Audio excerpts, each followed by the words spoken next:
요한복음 12장에는 세 가지 사건이 기록되어 있습니다. 나사로의 동생인 마리아가 예수님의 발을 향유를 부어 씻기는 장면과 예수님께서 나귀 새끼를 타고 어린 나귀를 타고 예루살렘에 입성하는 사건과 헬라인들이 예수님을 찾아와서 영광을 받을 때가 됐다. 그리고 또 고통스러워하는 이 세 가지 사건이 있습니다. 모두가 다 그 공통 분모가 예수님의 죽음입니다. 예수님의 죽음은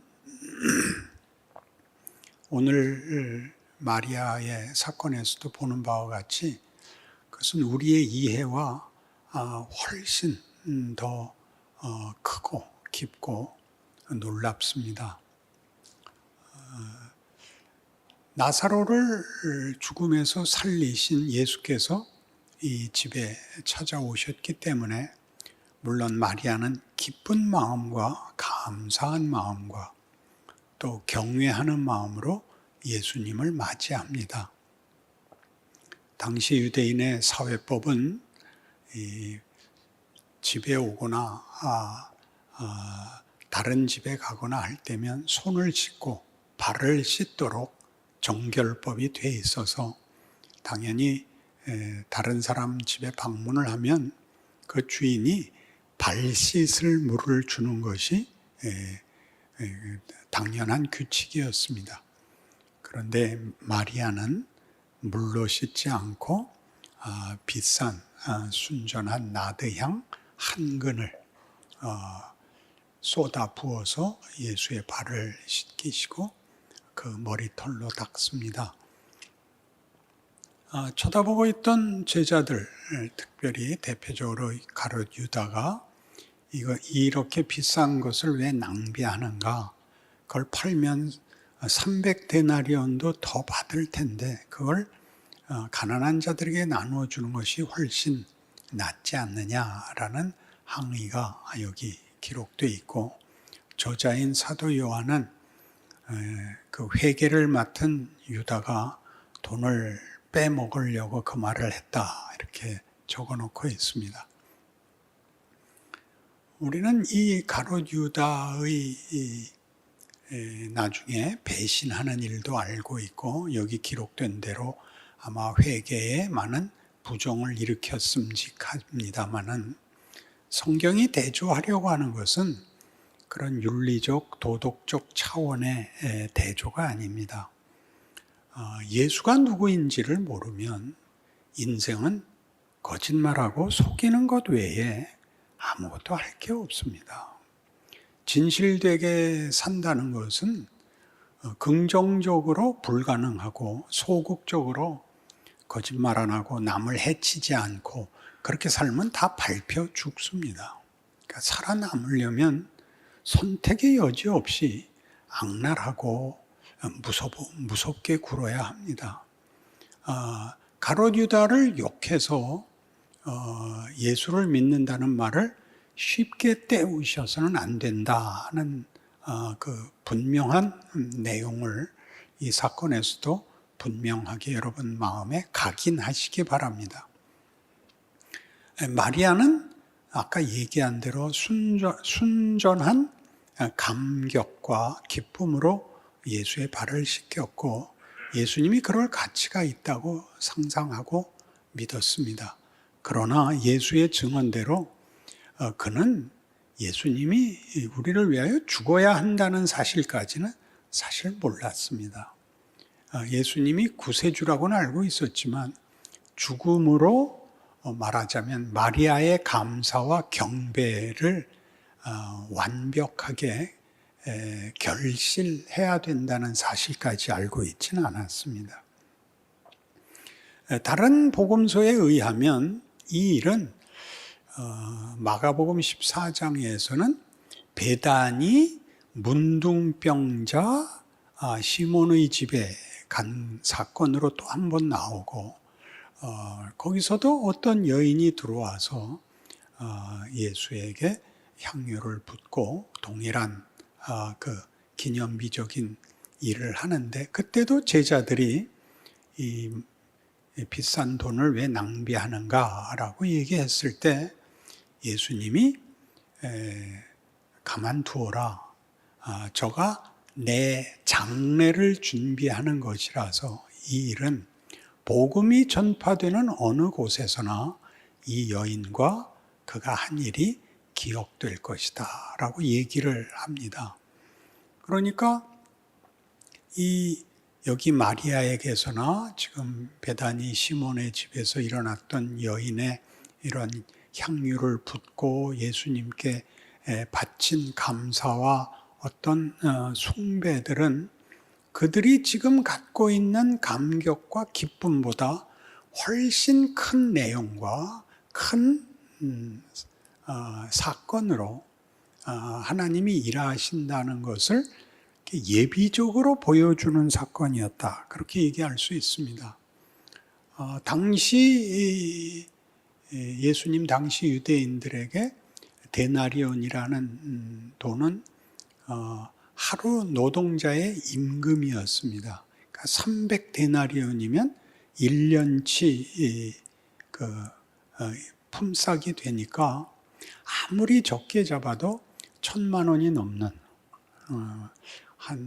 그래도 한 3천만 원쯤 되지 않을까 싶은 현대 시가로 그런 것을 쓴 것이니까 마가복음 14장에서는 유다라 그러지 않고 제자들이 함께 말하자면 어처구니 없어 하는 것으로 기록이 되고 있습니다.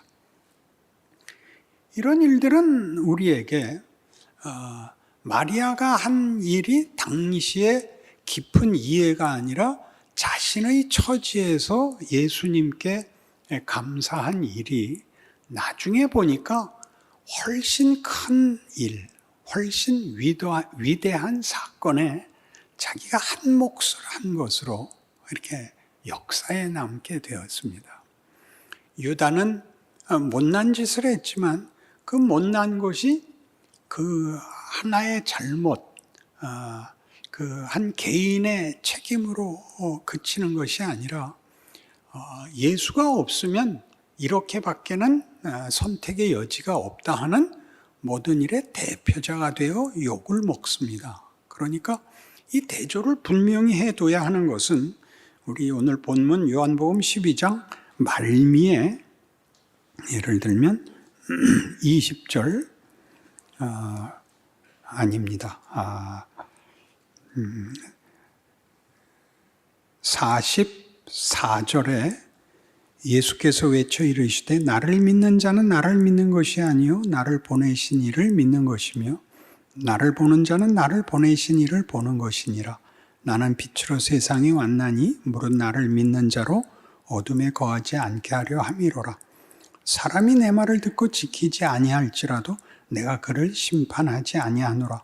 내가 온 것은 세상을 심판하려 함이 아니요 세상을 구원하려 함이로라. 내 말을 듣고 믿지 않고 따르지 않아도 내가 심판하는 것이 내 임무가 아니다. 이렇게 얘기합니다.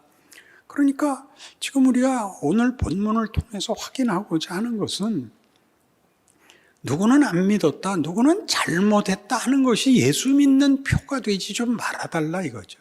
예수를 믿으면 그들은 할 수 없었던 어떤 세상, 어떤 기회, 어떤 자리에 오는 것이라고요. 그러니까 잘하는 것, 세상은 할 수 없는 것을 예수 때문에 할 수 있는 데에 와 있는데 그러지 못한 자를 비난함으로써 실제로 해야 되는 건 아무것도 안 하고 댕댕거린단 말이죠. 그러니까 여기에 대조는 가롯 유다의 생색내기를 보여주고 있는 것입니다. 그는 예수를 믿는 것이 아니라 예수를 이용해서 자기 인생에 어떤 자기 확인, 자기 증명, 생존의 어떤 수단을 삼을 뿐인데 잘했다 잘못했다가 아니라 그 수밖에 없는 것입니다. 그러니까 그를 불쌍히 여겨야 되는 건 가롯 유다도 용서하자가 아니라 예수를 모르면 다 그렇게밖에 살 수 없다. 그것이 드러나고 표면화되어 욕을 먹는 사람이 있고 감춰지고 크게 사기치지 않아도 돼서 욕을 안 먹는 사람이 있을 뿐이지 똑같다. 이렇게 되는 것이죠. 그러니까 이제 우리가 이 문제를 좀 더 이제 적극적으로 가서 누가복음 7장에 가면 이 사건이 누가복음 7장에 조금 더 다르게 나와서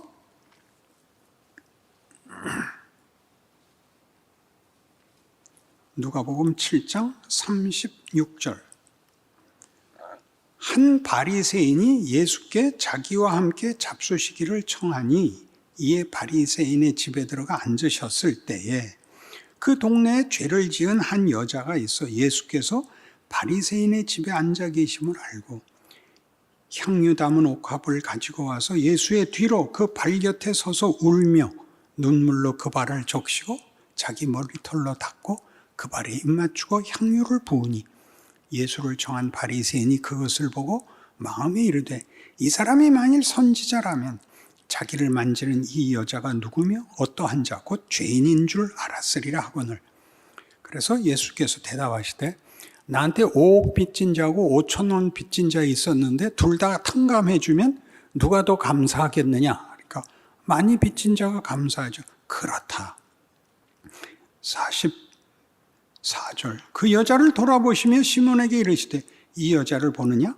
내가 네 집에 들어올 때 너는 내게 발 씻을 물도 주지 아니하였으되 이 여자는 눈물로 내 발을 적시고 그 머리털로 닦았으며 너는 내게 입 맞추지 아니하였으되 그는 내가 들어올 때로부터 내 발에 입 맞추기를 그치지 아니하였으며 너는 내 머리에 감람유도 붓지 아니하였으되 그는 향유를 내 발에 부었느니라.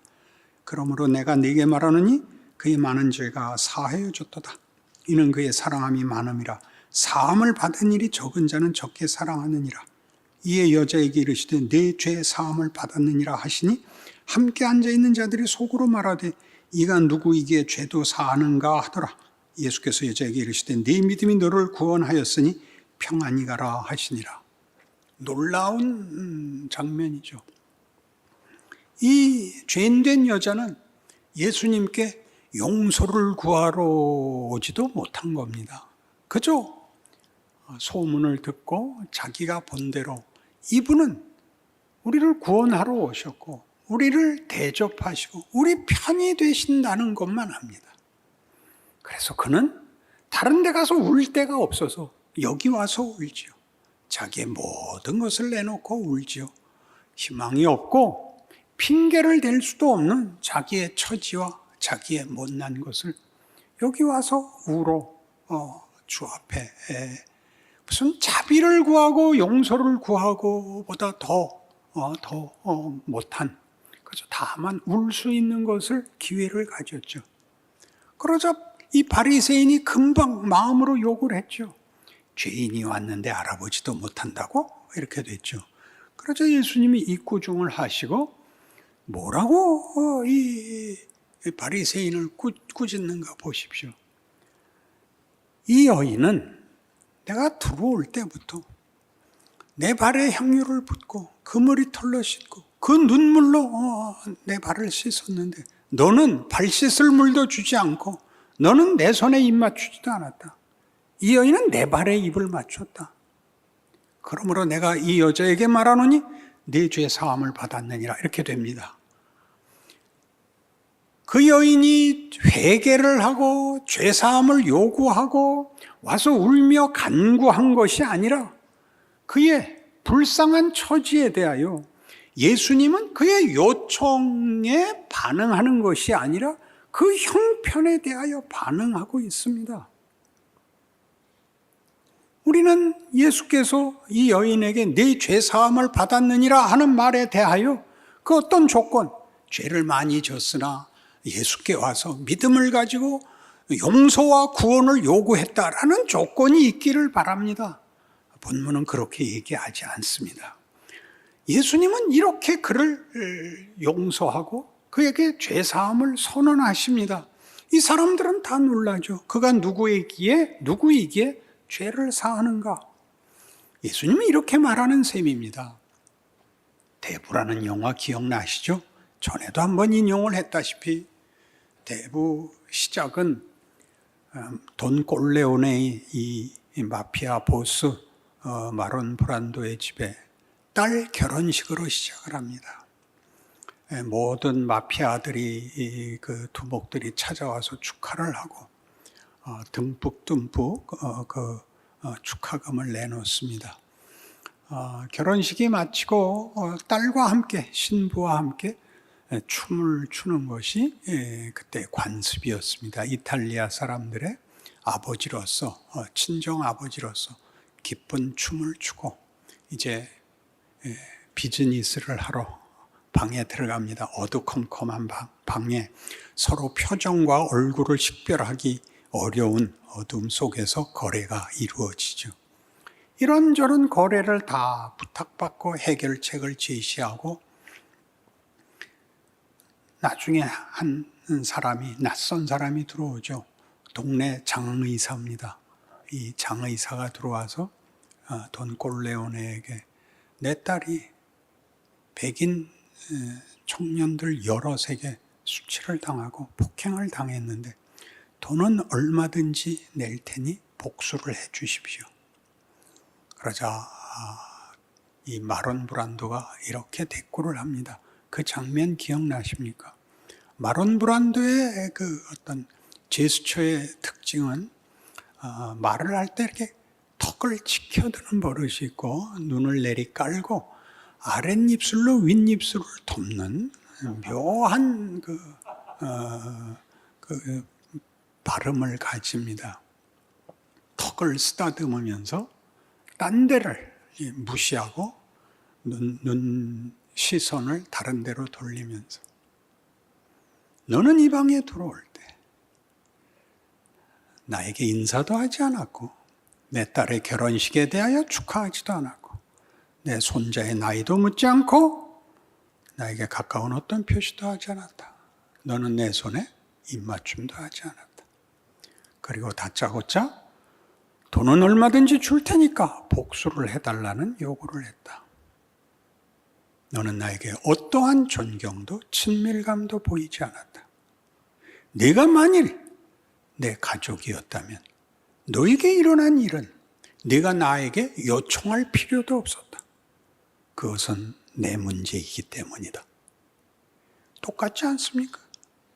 예수님이 뭐라 그러는 겁니까?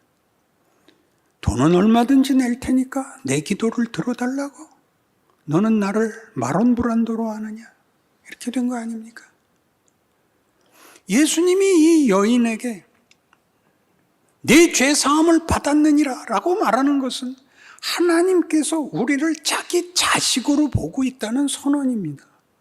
내가 용서받을 자격이 있고 용서받을 만한 무슨 일을 해야 된다는 조건을 제시하는 것이 아니라 이 여인의 가엾음과 이 여인의 불쌍함에 대하여 그가 예수님 앞에 자신의 진심을 보였기 때문에 감사와 간절한 간구가 있었기 때문이 아니라 당신이 만든 자녀요, 백성이요, 당신의 영광이요, 약속하고 목적한 존재라는 것을 위하여 예수님은 그를 용서합니다. 그러니 마리아의 행위가 여기 이 여인이 예수의 장례를 예비했다라고 얘기하는 것은 저들에게 일어난 이 모든 일과 처지에 대하여 하나님이 우리의 부모로서 우리를 그의 자식으로서 이해하고 대하고 있다. 그것은 어디까지라는 제한과 조건의 범위를 넘어서는 무한정한, 즉 내가 죽는 자리까지 너희를 위하는 하나님의 기쁜 행위가 될 것이다. 이렇게 선언하는 거죠. 하나님은 기꺼이 우리를 위하여 자신의 목숨까지 내어놓습니다. 그걸 우리는 비장하게 생각을 합니다. 하나님이 목숨을 내놓는 것이 비장하다고 느끼지만 여러분 젊었던 시절에 연애하던 시절에 이런 경우는 누구나 겪었을 겁니다. 자기가 사랑하는 상대방을 위해서는 죽어도 좋다. 그것은 절절한 것이 아니라 그것이 기쁜 기회라고 생각을 하는 것입니다. 죽으면 못 살잖아. 그래도 좋다. 다 중매로 결혼했다 이거죠. 중매로 결혼을 하면 뭐가 치사하냐면 모든 조건이 다 꼴보기 싫습니다. 잘생긴 거, 그 집안이 유명한 거, 공부 잘한 거 다 꼴보기 싫습니다. 연애를 하면 아무래도 좋습니다. 눈이 한 개밖에 없어. 나도 한눈 빼버릴 거야.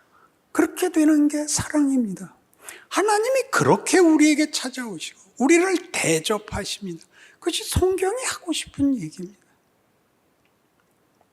나는 너희들을 편들러 왔어. 너희에게 조건을 요구하지 않아.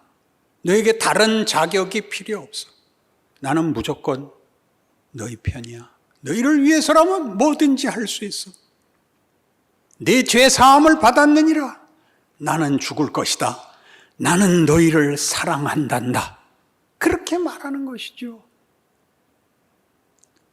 마태복음 25장에 가면 이것이 마지막 종말의 장면에서 예수님의 심판에 이렇게 미리 예언이 되고 있습니다. 마태복음 25장입니다. 마지막 날에 천국문이 열릴 때 이 세상이 끝나고 새로운 세상이 시작될 때 하나님께서 이렇게 인류를 심판하실 것입니다. 열처녀 비유가 있고 달란트 비유가 나옵니다. 주인이 오랜 타국에 여행을 가면서 종들에게 돈을 맡깁니다. 5달란트, 2달란트, 1달란트를 맡겼습니다. 5달란트 받은 종이 5 남겼고 2달란트 받은 종이 2 남겼는데 칭찬은 착하고 충성된 종입니다. 1달란트 받은 종은 갖다 숨겼습니다. 왜 숨겼느냐? 당신은 굳은 사람이라. 당신은 엄격한 사람이라. 분명한 사람이라. 내가 실패할까 봐 감추었다가 본전을 돌려드립니다. 그러자 주인이 너는 내가 굳은 사람인 줄 아느냐? 그렇다면 왜 은행에 맡기지 않았느냐? 그러면 이자라도 받았을 것 아니냐? 이 악하고 게으른 종아가 됩니다. 늘 오해하죠. 받은 만큼 남겨야 된다가 됐죠. 아닙니다. 앞에 2 종은 이 일이 책임도 임무도 아니고 자기 일입니다. 주인의 경영과 기업의 동료입니다. 주인이 맡긴 것이 심부름이 아니며 다만 해야 될 명령이 아니라 자기 일로 참여하여 내 잔치에 참여해라. 나와 함께 즐기자라는 가족이고 이 하나는 그것이 분명히 다른 하나님과 자기 사이가 구별된 존재론적으로 구별된 것이 아니라 관계에 있어서 정리하고 계산하고 책임을 져야 하는 두려운 대상으로 주인을 생각한다는 것을 심판의 근거로 삼습니다. 당신은 굳은 사람입니다. 너는 나를 그렇게밖에는 이해하지 못하느냐? 그렇다면 나도 너에게 책임을 묻고 계산하겠다. 다 된다는 얘기죠. 그 얘기는 그 뒤에서 이렇게 염소와 양을 구별하는 심판으로 이어집니다. 그에게 충성된 자들을 이쪽 편에, 그에게 불충성한 자들을 반대편에 앉힙니다. 그 충성된 자들에 대한 이유가 무엇이었습니까? 너희는 내가 굶주렸을 때, 내가 옥에 갇혔을 때, 내가 병들었을 때 돌아봤다. 그들이 대답합니다. 언제 우리가 예수님이 굶주리고 병들고 아픈 걸 봤으며 나그네 된 것을 보고 도왔습니까? 우리는 그거 한 적 없습니다. 여기 지극히 작은 자 하나에게, 여기서 작은 자라는 것은 보상을 받을 수 없는 형편에 있는 자를 말합니다. 내 이름으로 어린 소자 하나, 지극히 작은 자에게 한 것이 내게 한 것이니라. 굉장하죠? 내 가족이라면, 내 식구라면, 내 피가 흐른다면 그는 존재와 감정과 그 반응에 있어서, 그 언행에 있어서 하나님의 영광이 드러나는 그 여유로움이 넘쳐나는 이런 존재여야 한다라고 심판을 내리죠. 그 반대편에 있는 자들은 항의했습니다. 언제 우리가 안 돌봤습니까? 너희가 지극히 작은 자 하나에게 하지 않은 것은 나한테 하지 않은 것이다. 이건 전부 뒤집어서 하나님이 어떻게 하고 계시다는 거예요. 우리 중에 가장 아닌 자에게 하나님은 최선을 다하신다는 얘기가 되죠. 그러니까 우리를 심판할 수 있죠. 나는 그렇지 않았다. 나는 그러지 않는다. 나는 하나님이다. 나는 너희에게 조건이나 구차한 기준을 들이대지 않는다. 너희 모두를 위해, 누구를 위해서도. 여기 누가복음 7장에 나왔던 게 뭐였죠? 바리새인과 죄인된 여자였지 않습니까? 그 여인은 최고의 선물을 받아가고 바리새인은 최고의 꾸중을 듣는 셈인데 본인은 모르고 있습니다. 너는 나에게 빚진 게 없다 이거지? 바보 같은 놈. 여기 본문에 생략되어 있는 거죠. 여러분의 신앙생활이 밖에 보이는 것에서 여러분이 하나님의 사람으로 이 조건과 환경을 살아간다라고 알고 있는지 모르고 있는지가 이 문제의 성패를 나눕니다. 천지를 창조하시고 우리 기도할 때마다 시작하는 문구 아닌가요? 나를 위하여 십자가를 지시고 이렇게 얘기해놓고 현실을 살 때는 아무 필요가 없는 하나님, 아무 필요가 없는 십자가가 되지 않았습니까? 그러니 다시 생각하십시오. 하나님이 우리를 편든다면, 만일 하나님이 우리를 위하시면 누가 우리를 대적하리요? 그 아들을 아끼지 아니하시고 내주시니가 어찌 그 아들과 함께 모든 것을 우리에게 주시지 않겠느냐? 로마서 8장 얘기입니다. 이것이 여러분에게 힘이 되고 어떤 위협과 공포 속에서도 살아갈 유일한 근거, 넉넉한 힘이라는 걸 안다면 예수 믿는 것은 참으로 신나는 일이 될 것입니다. 물론 아까도 인용한 대로 예수님은 헬라인들이 자기를 찾아왔다는 소식을 듣고 내가 영광을 받을 때가 되었다 라고 얘기하시지만 뒤이어 내 마음이 근심으로 죽게 되었다. 아버지여, 나의 근심과 어려움을 하감하옵소서. 이 고통을 감당하고 아버지의 영광을 드러내게 하옵소서. 자, 하늘에서 답이 나옵니다. 내가 이미 영광을 받았고 또 받으리라. 고통스러운 것과 명예로운 것이 나뉘지 않습니다. 고통을 받으면 잘못한 것이고 영광과 명예는 언제나 승리라고 성공이라고 생각하는 것은 성경이 하고 싶은 이 죽음이 가지는 죽음으로 일하시는 하나님의 일하심의 신비와 깊이와 크기를 우리가 다 못 알아보는 것입니다. 여러분을 만든 가장 중요한 경험들이 무엇이었던가요? 우리들의 실패였습니다. 그것이 우리를 만들고 우리를 복되게 할 것입니다. 하나님이 그러기로 하셨으니까요. 그 귀한 깨우침과 승리와 자랑이 여러분 모두의 것이 되기를 바랍니다. 기도하십시다. 하나님 아버지, 우리는 세상의 위협 아래 있습니다. 저들은 우리 보고 사납게 살자고 합니다. 우리는 그럴 수 없다고 대답합니다. 우리는 고통과 의심과 두려움 앞에 설 수밖에 없고, 그리고 그 한복판을 주께서 걸어가셨다는 사실을 이제 만나야 됩니다. 그것은 충성해야 되고 순종해야 되고 희생해야 되고 울어야 되는 길일 것입니다. 그러나 따지고 보면 인간이란 하나님이 특별하게 만든 존재입니다. 편안하고 쉽고 웃고 사는 게 다가 아니라 그것보다 깊고 큰 존재입니다. 우리의 인간됨에는 하나님의 형상이 있고 하나님과의 믿음이 있고 사랑이 있고 교제가 있고 기쁨이 있고 자랑이 있어야 되는 것입니다. 그것을 포기할 수 없습니다. 이기게 하옵소서, 승리하게 하옵소서. 우리의 눈물들이 우리에게 큰 명예와 영광이 된다는 사실 놓지 말게 하옵소서. 예수님 이름으로 기도합니다. 아멘.